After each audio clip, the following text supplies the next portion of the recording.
Sorry, guys.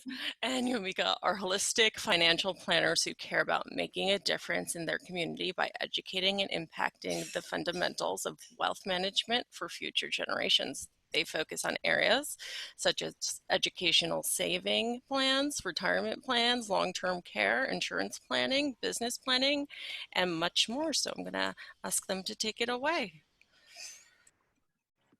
Good afternoon. Can you guys hear us? I accidentally wanted to mute you. I'm sorry. But we could hear you fine when you were just talking now. Okay, can you hear me now? Yes. Okay. Yumika, test? Yes, I can hear you just fine. Great. Good afternoon. Happy Juneteenth to all you beautiful people out there. Again, Audrina Russell, and alongside of me as my partner, Yumika Alexander. We are profoundly honored to present a topic before you that's not widely discussed in our community. And we want to clear up and shed some light on some misconceptions to educate and bring awareness. And at the end of this presentation, we will go to a breakout room for some Q&As, so please feel free to join us. So we're going to jump right into the 10 beliefs that are strong in the African American community. As financial planners, we can show you strategies using insurance and other financial products that help you to achieve your financial goals. We achieve this by acting as a catalyst to show you the importance of planning, to discover through fact-finding your goals and evaluate your present situations. And we offer specific recommendations and information on products as it pertains to your unique needs.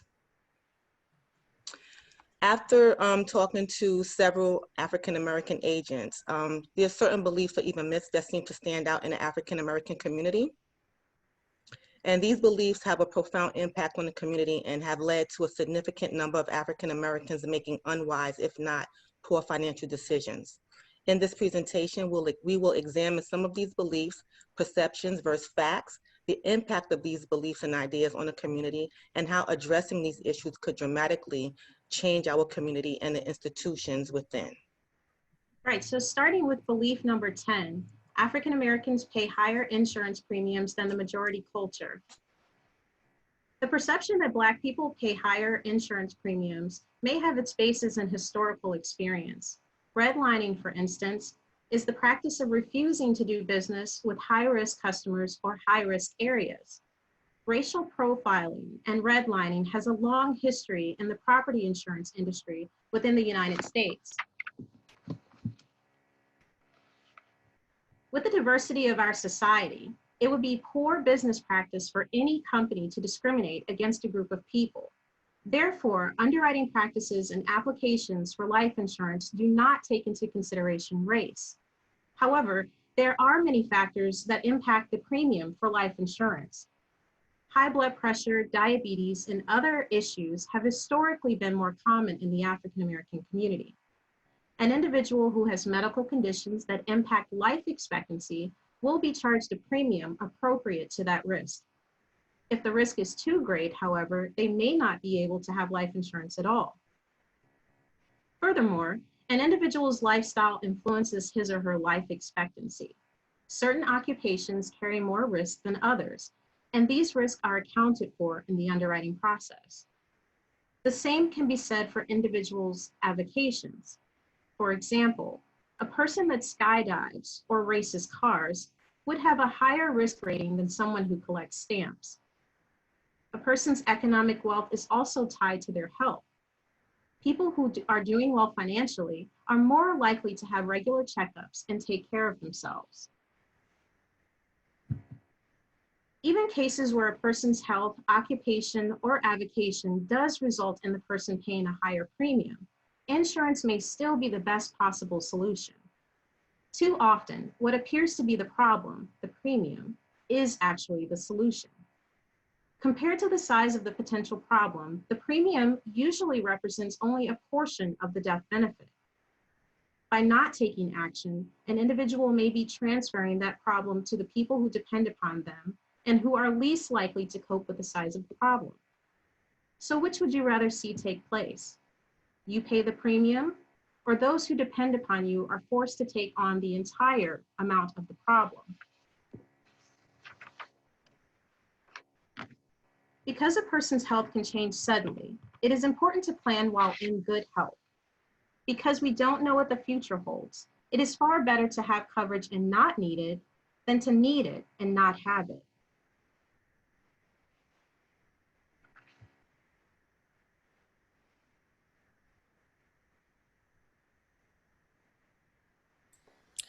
Audrina, so sorry, we can't hear you. You're muted. So Hey, if I can ask you to start over from no this problem. new part. Can So you hear sorry me about that. now? Yes, we can. Okay. Belief number 9. If I buy life insurance, then something will happen to me. The implication of this belief is that the purchase of insurance would somehow hasten a person's death. Rationally, we know that the probability of death does not change with or without insurance. Some have voiced a fear that having insurance would be an incentive for someone to kill them, when in actuality, it is more likely than not a fear of dying. Unfortunately, dealing with one's mortality keeps these individuals from protecting those that depend on them. So far, no one has managed to get out of life alive. Therefore, rather than fear death, which none of us can do anything about, it will be better to fear dying unprepared. And this is the fear that we can do something about. It's a danger that we can avert.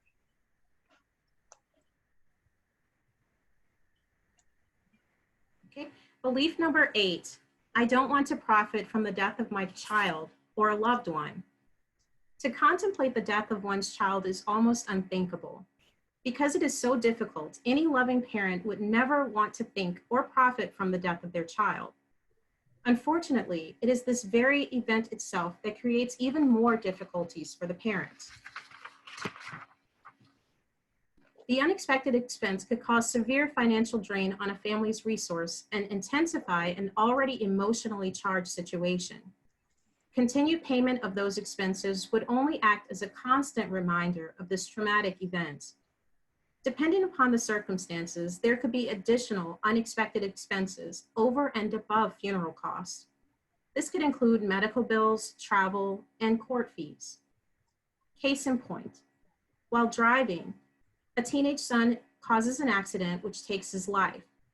His family not only had to cope with his loss, but also had to contend with the lawsuit brought about by the injured parties. Regardless of the reasons, parents usually need time to adjust. The benefits from life insurance proceeds can be viewed as transition funds, and that would allow a parent to take time off to help pay bills, create a memorial, or some type of legacy in the name of the child. Belief number 7, the Lord will provide, therefore I do not need to take action. In an attempt to avoid the temptations of the world and live a more pious life, some people confuse trusting in God with relinquishing all personal responsibilities of their situations. These individuals profess to be trusting God for the future, and to plan, save, and budget would only be a demonstration of their lack of faith. We are called to be good stewards. Therefore, riches for riches' sake is not good stewardship, and neither is poverty as the result of poor choices and the failures to plan wisely. God does not call us to be irresponsible. 1 Timothy 5:8 says, "But if anyone does not provide for his own, and especially for those in his household, he has denied the faith and is worse than an unbeliever." Motivation of the heart is what is key. In providing for our own, and this could include family and or employees if we own a business, we are speaking for those that cannot speak for themselves, mainly those who depend on us. So we must take action. If we fail to protect those that depend on us, there could be severe consequences.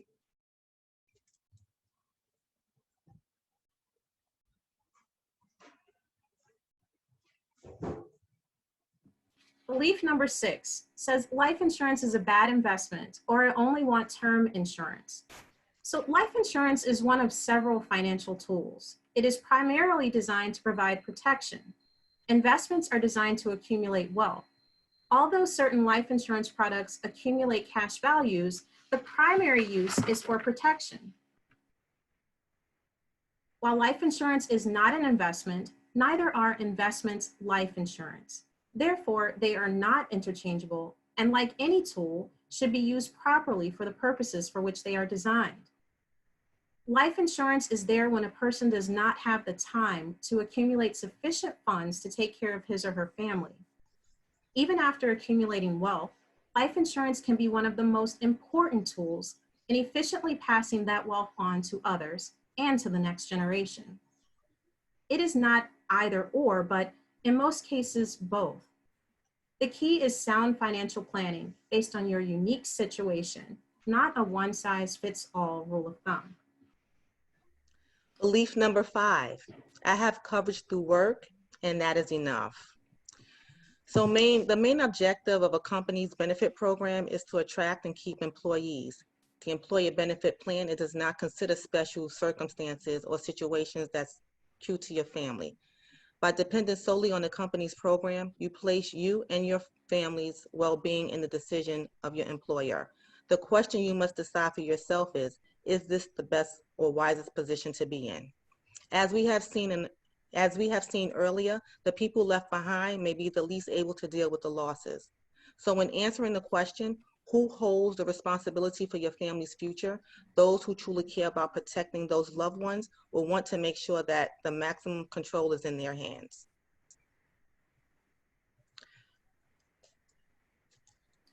Belief number 4, my parents did not leave me anything and I worked hard. My kids are on their own. They can make their own way. Oftentimes, some people believe that because their family didn't leave them anything, they should follow the same pattern. Let's consider that their parents may not have had the luxury of good counsel, and so they didn't know how to make a lasting difference. Would their life had been different?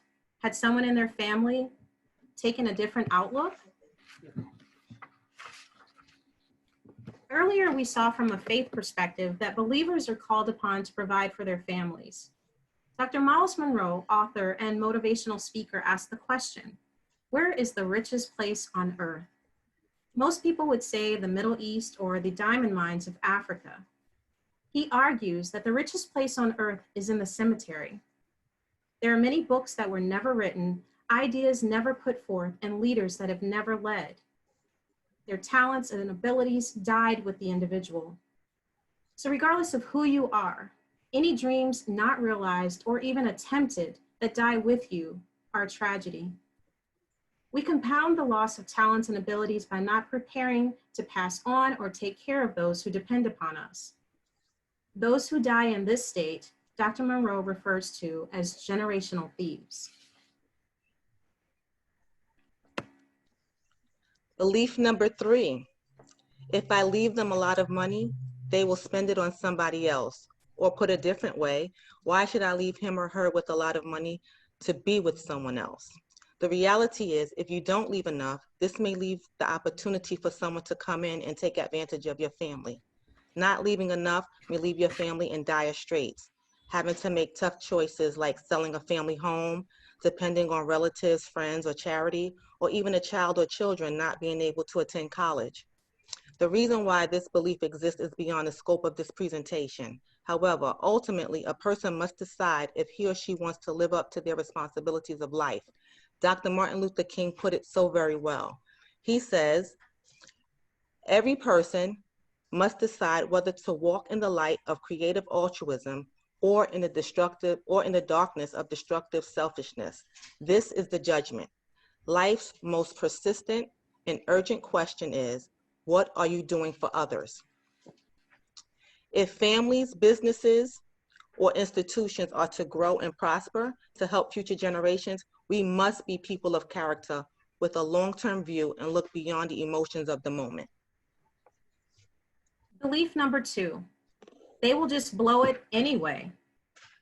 A study done by Camelot Research Group gives proof that 44% of lottery winners who get large sums of money often run through it within 5 years or less. When you look at what happens to most lottery winners, it is easy to understand that a beneficiary may not use the proceeds wisely. The impact of advertisements create a need for instant gratification. Even responsible individuals may find it difficult to make wise decisions and find good counsel at a time when they need it most. Because of these pressures, It is prudent to gain an understanding of financial tools and their proper use. You can influence your children's handling of their finances by being a role model and having discussions with them.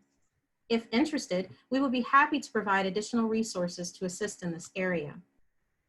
If you are not comfortable with your own finances, now would be a good time to get organized. We can provide a tool called Lifefolio, which helps you organize your financial papers to assist you with having a more thorough discussion with your family. If there are serious concerns about how a beneficiary would handle the benefits, there are tools that can be utilized to prevent the outright squandering of funds. Settlement options and trusts are ways to rule from the grave. This way, you can protect your family's wealth. And belief number 1, I only need enough insurance to bury me. The most common belief or myth is the idea that a person should have enough insurance to cover the cost of a funeral, and that is all the insurance the person needs.